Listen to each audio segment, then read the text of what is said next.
आखिरकार इंतजार की घड़ियां खत्म हो ही गई।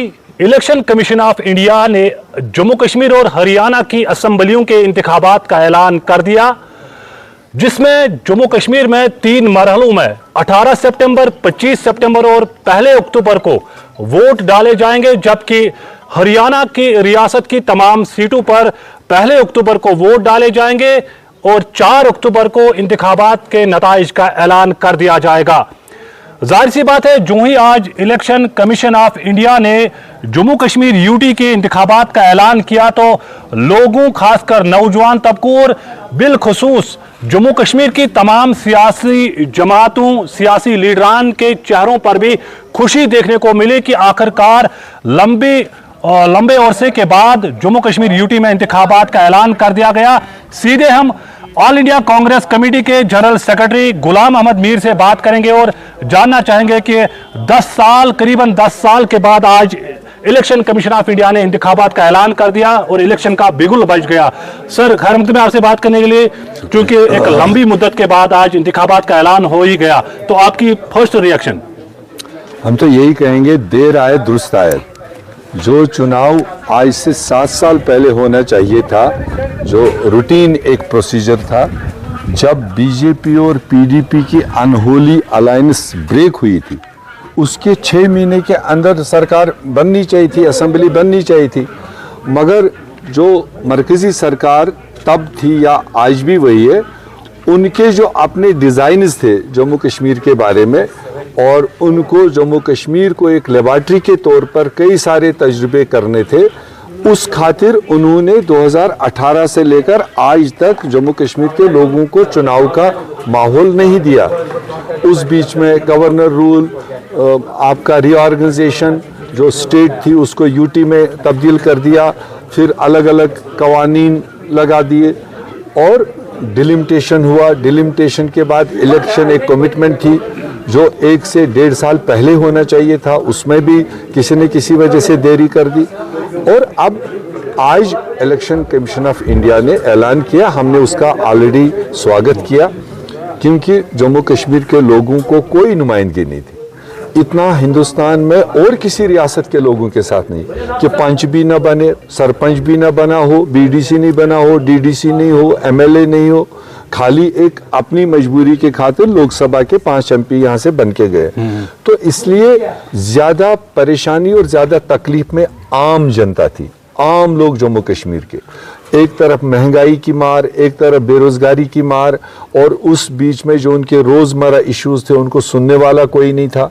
2-4 ब्यूरोक्रेट्स के हवाले स्टेट था पिछले 7 साल से। तो ब्यूरोक्रेट का काम अपना अलग तरीका होता है, मगर जो सियासी पार्टी, सियासी कारकुन का एक राउंड द क्लॉक लोगों के लिए एक अवेलेबिलिटी होती है, वो नहीं थी। अगर थी तो उनके बस में कोई ज़्यादा कुछ नहीं था। तो इसलिए ये सब चीज़ का खात्मा करने के लिए इलेक्शन ही एक रास्ता था और असेंबली बने। असेंबली के बाद में एक अपने स्टेट को रेस्टोर करने की जो अगली पहल है, जो ऑलरेडी प्राइम मिनिस्टर ने 2 साल पहले जब ऑल पार्टी मीटिंग बुलाई, उस वक्त के कंप्लीट डिबेट के बाद यही वर्ड आया था कि पहले डिलिमिटेशन, फिर इलेक्शन, और इलेक्शन के बाद जो हाउस बनेगा उसके साथ हम स्टेट रेस्टोर करने की पहल आगे बढ़ाएंगे। मीर साहब, ये बताइए, क्या असेंबली इंतखाबात में भी अलायंस बरकरार रहेगी, जैसे कि नेशनल कॉन्फ्रेंस के सदर फारूक अब्दुल्ला ने कहा और आज उमर अब्दुल्ला ने कहा कि प्रीपोल अलायंस, तो कांग्रेस का क्या मौक़िफ़ रहेगा? देखिए, ऑलरेडी हमने मुल्क में भारतीय जनता पार्टी जनसंघ के गलत पॉलिसियों को फाइट करने के लिए पूरे देश के लिए इंडिया अलायंस बनाया। जी सर। तो उसका हम कितना कामयाब हो पाए वो आप सबके सामने है।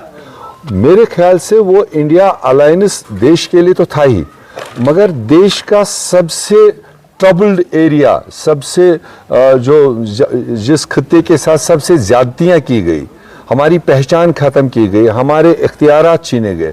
मेरे ख्याल से उस इंडिया अलायंस का असली जो टेस्ट है वो जम्मू कश्मीर सरजमीन पर होगा कि जितने लाइक माइंडेड लोग हैं, यहाँ कोई प्रेस्टीज ये नहीं कि आज सरकार बने और कोई मुख्यमंत्री बने। मुख्यमंत्री बनने के लिए आज कोई लड़ाई नहीं।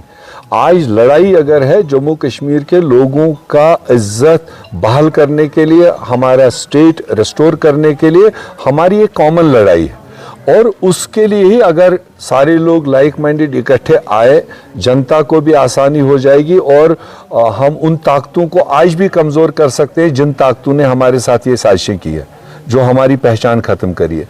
तो जो पॉलिटिकल पार्टी है, जो लीडर अवाम के खातिर, अवाम की इज्जत के खातिर, जम्मू कश्मीर की इज्जत के खातिर अपनी सियासत आज रखना चाहता है, वो सीधे आएंगे और तालमेल करेंगे। जो व्यक्तिगत कुर्सियों के लिए लड़ना हो, कोई किसी को बेटे के लिए लड़ना हो या बेटे के बेटे के लिए, तो वो तो जो मर्जी रास्ता इख्तियार करें।